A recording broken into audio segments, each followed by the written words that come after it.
कि माननीय प्रधानमंत्री जी की एक बड़ी योजना है, हर घर जल नल, हर घर नल योजना कि पहली बात तो हमारे यहां जरूरत नहीं थी।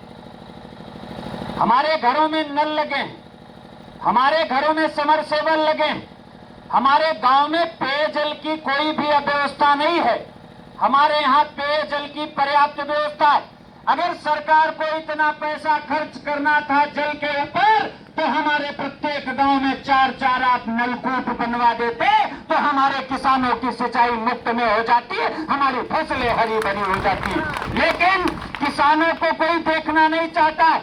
किसानों के ऊपर लोग कब्जा करना चाहते हैं, किसानों की जमीनों पर लोग कब्जा करना चाहते हैं, किसानों के अधिकारों पर लोग कब्जा करना चाहते हैं, किसानों की भावनाओं पर लोग कब्जा करना चाहते हैं। इसलिए किसानों के खेतों में नलकूप न लगा करके गांव में पानी की टंकी लगाई गई और पानी की टंकी जब लगाई गई तो हमारे गांव में जो थोड़ी बहुत सड़कें बची थे निकलने के लिए, थोड़े बहुत खड़ंजे जो बचे थे निकलने के लिए, आप किसी भी गांव में जाकर के देख लेना, सारी की सारी सड़कों को उखाड़ करके फेंक दिया गया। एक तरफ सरकार गड्ढा मुक्त का अभियान चला रही है और दूसरी तरफ सरकार के लोग नई नवेली सड़कों को उखाड़ करके उसमें दलदल और कीचड़ का माहौल पैदा करने का काम कर रहे हैं। इस समय जिसकी मार, जिसका कहर हमारे गांव में रहने वाला प्रत्येक परिवार झेल रहा है। मैंने कभी इतनी बड़ी तादाद में अपनी समझ में, लोग बताते हैं आज के 10 साल 20 साल पहले गांव में मलेरिया का कहर होता था, चेचक का कहर होता था, लाल बुखार का कहर होता था, लेकिन 20 साल तक वो स्थितियां सारी शांत हो गई, समाप्त हो गई।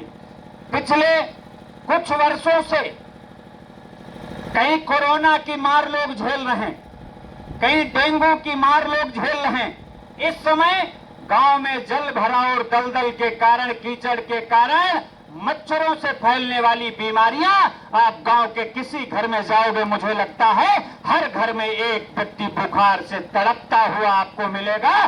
पहले हमारी दवाई 50 रुपए में हो जाती थी, 20 रुपए में हो जाती थी। आज व्यापार करने वाले लोगों की दरें इतनी महंगी हो गई हैं कि आप बुखार की दवाई लेने जाओगे तो दवा आपको बाद में मिलेगी, पहले 500 रुपया 700 रुपया आपसे चेकअप के नाम पर लिया जाएगा। आपकी प्लेटें कम हैं, आपकी कटोरी कम है, आपका प्लाज्मा कम है, आपका शुगर बढ़ा है, आपके गुर्दे में दिक्कत है, आपके किडनी में दिक्कत है, आपके गांव में मलेरिया का प्रकोप है।